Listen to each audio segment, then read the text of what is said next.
Hello, my name is Shelby Trevor, and this is Shelby Trevor Violin Studio. Today I am going to talk about the bow and all the different parts of the bow. So this is a violin bow.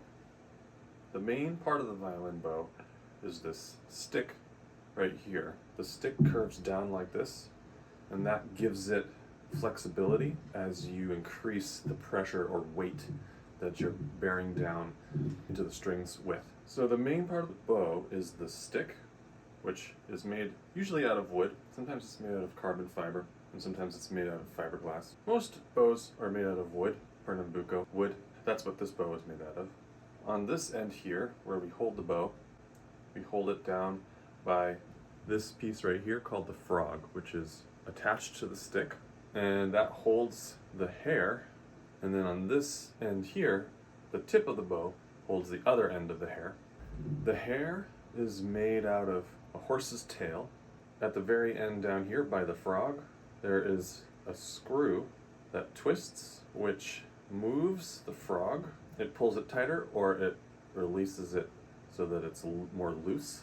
You want to make sure that when you are not using your bow, when you're putting it away after you're practicing, that you loosen the hair so you can see that the hair is loose and there's no tension on the hair, which also releases the tension on the stick, right? So as the hair gets tighter, it pulls the stick.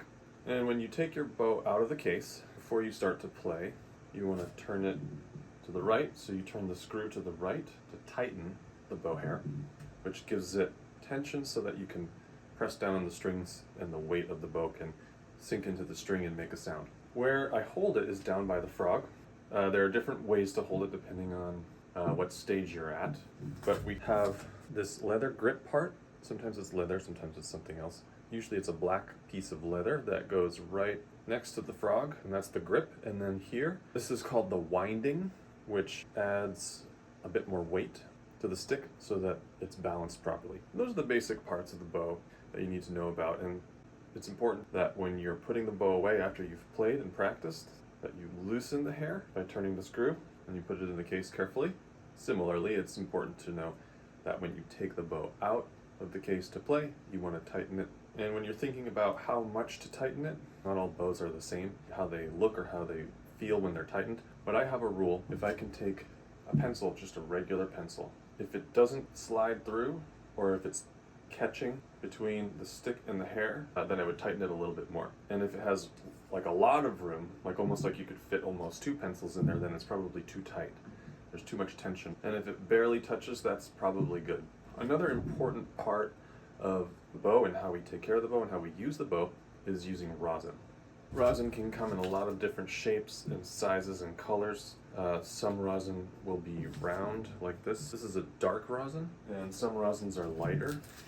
And this one is a lighter rosin that's more like a rectangle. When you put rosin on your bow, so I'll hold my bow in my right hand down at the frog and have a nice solid grip where I wrap my fingers and my thumb around it. And then I'll take the rosin in my left hand, holding the rosin up, and I slide the rosin over the hair. So I'm sliding it on the hair here. Rosin makes the bow hair stickier, and that stickiness is what gives the violin its sound. So rosin is made from pine pitch, which they boil down and turn into a crystallized amber type of form. A very important thing to remember about the bow is not to touch the hair on the bow with your hands. Avoid touching it because the oils on your fingers and hands and your skin can basically undo the stickiness that the rosin is doing for the bow. If you touch it, it can cause your bow to stop making a sound, which would not be good.